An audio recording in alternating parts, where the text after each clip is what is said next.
Olivier Maslow, vous parlez de la position de l'observateur. Est-ce que vous pouvez nous en parler un peu plus?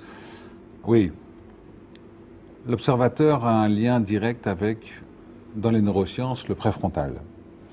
Le préfrontal, c'est la partie du cerveau qui va générer l'intuition, la créativité, la sérénité et surtout qui analyse en temps réel la situation. Et ça, c'est une notion importante, on est dans le temps réel.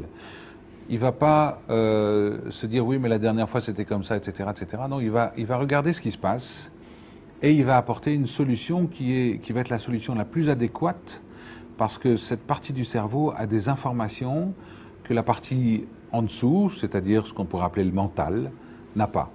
Le mental, il a appris que c'était comme ça, et comme ça, et comme ça, et comme ça, donc il ne fait que répéter ce qu'il a appris. L'observateur va amener, le préfrontal va amener des nouvelles réponses. Il y a eu des exercices qui ont été faits avec des pilotes de l'air de l'armée française, qui ont montré qu'en cas de difficulté, les personnes qui avaient été formées à utiliser le préfrontal allaient apporter des solutions qu'elles n'avaient pas apprises durant l'apprentissage. Donc vraiment, quand le préfrontal prend la parole, il va vraiment apporter des solutions. La plupart du temps, par contre, le mental est plus fort. Donc, c'est quelle partie du cerveau, le mental? Le mental, c'est ce qu'on appelle le néolimbique. Voilà, c'est ce que Jacques Fradin appelle le néolimbique. Se mettre en observateur, c'est vraiment être observateur de ce qui se passe dans le moment présent. J'ai une situation difficile, par exemple.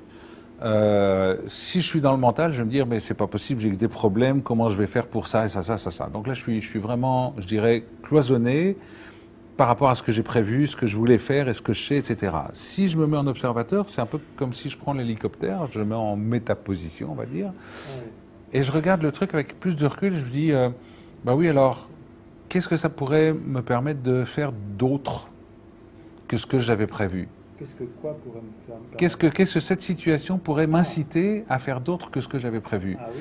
Qu'est-ce que tout d'un coup, et là, vous voyez, je me pose des questions, Oui, oui, et des oui. questions ouvertes. Oui, oui, Comment je pourrais faire? Comment je vais pouvoir m'adapter? oui. Quels sont les avantages de cette situation? Qu'est-ce qu'il y a que je ne vois pas? Qu'est-ce qu'une autre personne me dirait de cette situation? Par exemple, mon mentor, qu'est-ce qu'il me dirait de cette situation? Et en me posant ces questions en état d'observateur, je suis capable de mettre en route cette intuition et d'avoir les réponses. Et c'est immédiat, c'est instantané. L'autre avantage de la position de l'observateur, c'est que clairement, je vois tout ce qui coince chez moi.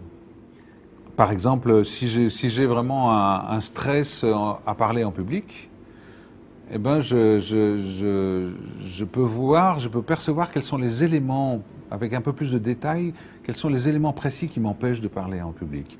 Je dirais peut-être quelle est la croyance que j'ai. Peut-être que quand je parle en public, j'ai la croyance qu'on va se moquer de moi. Et en position d'observateur, je vais être conscient qu'en changeant mon comportement, je vais amener une nouvelle expérience, que cette nouvelle expérience va être intégrée par l'étage en dessous, qui est le centre d'apprentissage, et que cette intégration va me permettre désormais de faire plus facilement ce que je n'arrivais pas à faire. Si je prends conscience qu'en fait, quand je parle en public, ça se passe bien, si je prends conscience que si je mets un peu d'humour, par moment, j'ai un auditoire qui va être favorable, qui va bien m'écouter, à ce moment-là, je sais que j'ai une nouvelle stratégie, un nouveau comportement qui va me permettre de faire ce que je n'arrivais pas à faire avant. Voilà. Ça, c'est vraiment aussi un autre avantage de l'observateur.